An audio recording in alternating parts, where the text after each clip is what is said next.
Assalamualaikum warahmatullahi wabarakatuh. Perkenalkan, saya Nur Arsa Mayuni dengan nomor induk mahasiswa 104210003. Saya Prodi Hukum Ekonomi Syariah Fakultas Syariah. Baiklah, tujuan saya membuat video ini ialah untuk pemenuhan tugas mata kuliah pengantar ilmu hukum dengan dosen pengampu Bapak Z. Haryanto, SH.MH. Berikut adalah pemaparannya. 1. Jelaskan definisi sumber hukum, macam sumber hukum, dan contohnya. Uraikan dengan sangat jelas. Baiklah teman-teman, ini adalah jawaban pertanyaan yang pertama, yaitu pengertian sumber hukum secara singkat adalah sebagai segala hal yang bisa melahirkan atau menciptakan adanya hukum. Nah, hal-hal yang menjadi sumber hukum ini bisa berasal dari beberapa hal, mulai dari perjanjian, kesepakatan, dan teori-teori lainnya. Adanya sumber hukum kemudian melahirkan aturan hukum yang harus ditaati oleh lapisan masyarakat. Nah, maka bisa diartikan bahwa sumber hukum merupakan segala hal yang bisa menimbulkan atau melahirkan aturan-aturan yang bersifat memaksa. Hukum terbagi menjadi dua, yaitu hukum material dan hukum formal. Nah, hukum material adalah sumber hukum yang berdasarkan dari keyakinan atau perasaan hukum individu serta pendapat umum yang menentukan isi hukum. Contohnya, pasal 199 KUH Perdata tentang putusnya perkawinan. Dan kedua, pasal UUP JO pasal 20 ayat 1 PP 9 atau 1975 tentang cerai gugat.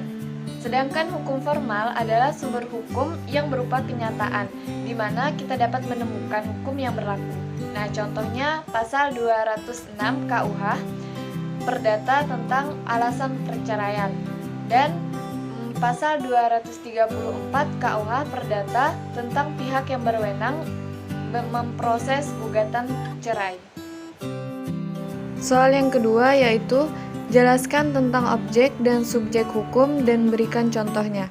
Uraikan dengan sangat jelas. Baiklah, jawaban pertanyaan yang kedua yaitu subjek hukum adalah segala sesuatu yang menurut hukum mempunyai hak dan kewajiban sehingga memiliki kewenangan untuk bertindak.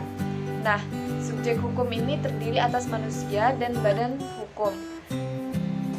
Contoh dari subjek hukum yaitu anak yang masih di bawah umur ataupun orang yang berada dalam pengapuan, bisa dibilang dungu atau sakit ingatan dan lain-lain.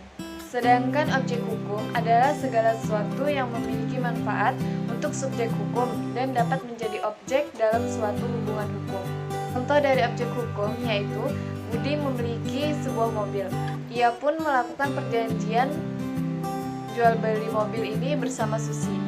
Dalam hal ini, mobil menjadi objek hukum dari perjanjian jual beli tersebut. Pertanyaan yang ketiga, jelaskan tentang hak dan kewajiban. Uraikan dengan memberikan contoh.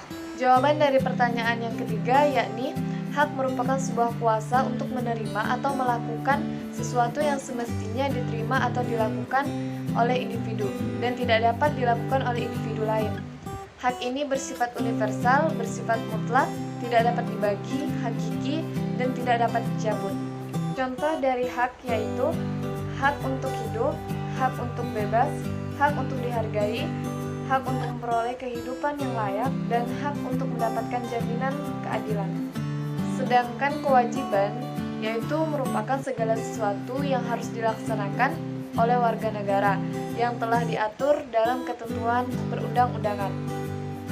Contoh dari kewajiban yaitu yang pertama, kewajiban membayar pajak, kewajiban menaati hukum, kewajiban membela dan mempertahankan kedaulatan, dan kewajiban menghormati HAM.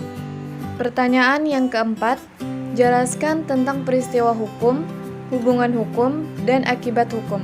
Uraikan dengan memberikan contoh. Baiklah, jawaban dari pertanyaan yang keempat yakni peristiwa hukum adalah semua peristiwa atau kejadian yang dapat menimbulkan akibat hukum antara pihak yang mempunyai hubungan hukum. Contohnya, seorang pria menikahi seorang wanita secara resmi disebut peristiwa hukum karena Hal tersebut akan menimbulkan hak kewajiban bagi suami dan istri yang telah diatur dalam undang-undang perkawinan. Sedangkan hubungan hukum ialah hubungan antara dua atau lebih subjek hukum.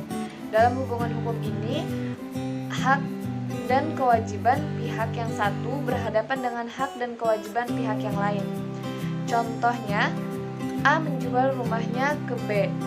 A wajib menyerahkan rumahnya ke B, dan A berhak meminta pembayaran kepada B. B wajib membayar kepada A. B berhak meminta rumah A setelah dibayar.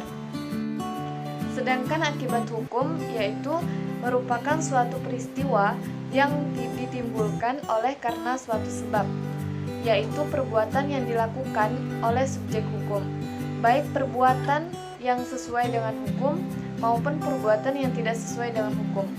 Contohnya, terbitnya suatu hak dan kewajiban bagi penjual dan pembeli akibat dari perbuatan hukum jual beli antara pemilik sepeda motor dan pembeli sepeda motor.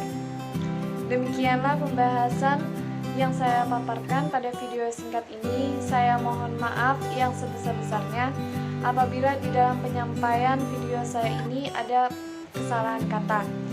Dan terima kasih buat teman-teman yang sudah menonton video saya sampai akhir. Sampai ketemu di video selanjutnya. Saya akhiri dengan Allahumma la sahla illa ma ja'alahu sahlan. Wassalamualaikum warahmatullahi wabarakatuh.